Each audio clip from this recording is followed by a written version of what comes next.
ओम नमः शिवाय। हेलो दोस्तों, आज के वीडियो में बताऊंगा नवरात्रि के चौथे दिन ऐसे करें मां कुष्मांडा की पूजा, जाने भोग, मंत्र, आरती और व्रत कथा। इन सारी बातों को जानने के लिए मेरे साथ वीडियो के अंत तक बने रहें। नवरात्रि के चौथे दिन मां कुष्मांडा की पूजा की जाती है और इस दिन विधि विधान से मां दुर्गा की आराधना की जाती है। भक्त उन्हें भोग में मिठाई, फल और मालपुआ अर्पित करते हैं। मान्यता है कि मां कुष्मांडा की पूजा से सभी मनोकामनाएं पूरी होती है और कार्यों में आने वाली बाधाएं दूर होती है। देवी पुराण के अनुसार विद्यार्थियों को नवरात्रि में मां कुष्मांडा की पूजा अवश्य करनी चाहिए। इससे उनकी बुद्धि का विकास होता है। तो आइए जानते हैं इसकी पूजा विधि और मुहूर्त। अब तक आपने चैनल को सब्सक्राइब नहीं किया हो तो सब्सक्राइब कर लीजिए और बेल आइकन के बटन को दबाना ना भूलें। चलिए वीडियो स्टार्ट करते हैं। माँ का नाम कुष्मांडा क्यों पड़ा? देवी कुष्मांडा माँ दुर्गा का चौथा रूप है। देवी भागवत पुराण में उनकी महिमा का वर्णन है। माना जाता है कि उन्होंने अपनी हल्की मुस्कान से ब्रह्मांड बनाया था, इसीलिए उन्हें कुष्मांडा देवी कहा जाता है।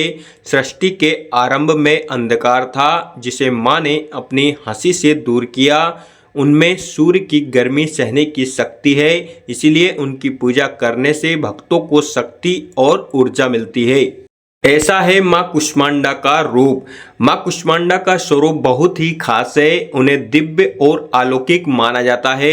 वह शेर पर सवार होती है। उनकी 8 भुजाएं हैं जिनमें अस्त्र होते हैं। माँ कुष्मांडा हमें जीवन शक्ति देती है। माँ कुष्मांडा शेर पर सवार करती है। उनकी 8 भुजाओं में अलग अलग चीजें हैं। इन भुजाओं में उन्होंने कमंडल, कलश, कमल और सुदर्शन चक्र पकड़ा हुआ है। माँ का ये रूप हमें जीवन शक्ति प्रदान करने वाला माना गया है। माँ का ये रूप हमें जीने की शक्ति देता है। माँ कुष्मांडा का रूप बहुत ही दिव्य है। यह हमें शक्ति और प्रेरणा देता है।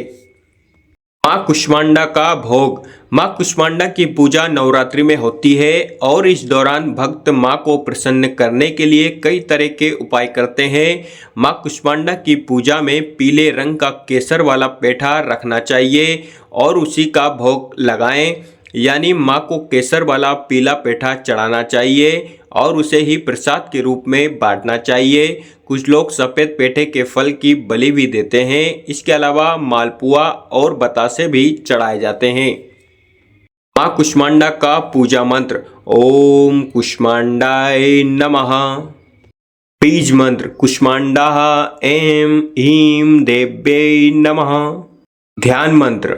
या देवी सर्वभूतेषु माँ कुष्मांडा रूपेण संस्थिता नमस्तस्यै नमस्तस्यै नमस्तस्यै नमो नमः। माँ कुष्मांडा की पूजा विधि। नवरात्रि के चौथे दिन सुबह जल्दी उठकर स्नान करें और फिर पूजा की तैयारी करें। माँ कुष्मांडा के व्रत का संकल्प लें। सबसे पहले गंगा जल से पूजा के स्थान को पवित्र करें और फिर लकड़ी की चौकी पर पीला कपड़ा बिछाएं। उस पर माँ की प्रतिमा स्थापित करें और माँ कुष्मांडा का ध्यान करें। पूजा में पीले वस्त्र, फूल, फल, मिठाई, धूप, दीप, नैवेद्य और अक्षत अर्पित करें। सारी सामग्री अर्पित करने के बाद माँ की आरती करें और भोग लगाएं। अंत में क्षमा याचना करें और ध्यान लगाकर माँ दुर्गा चालीसा और सप्तशती का पाठ अवश्य करें। तो दोस्तों, आप भी माँ कुष्मांडा का उपास अवश्य रखें, जिससे माँ की कृपा आप पर बनी रहे। अगर आपको वीडियो अच्छी लगी हो तो like, share, comments and subscribe करना ना भूलें। Thank you so much, I love you.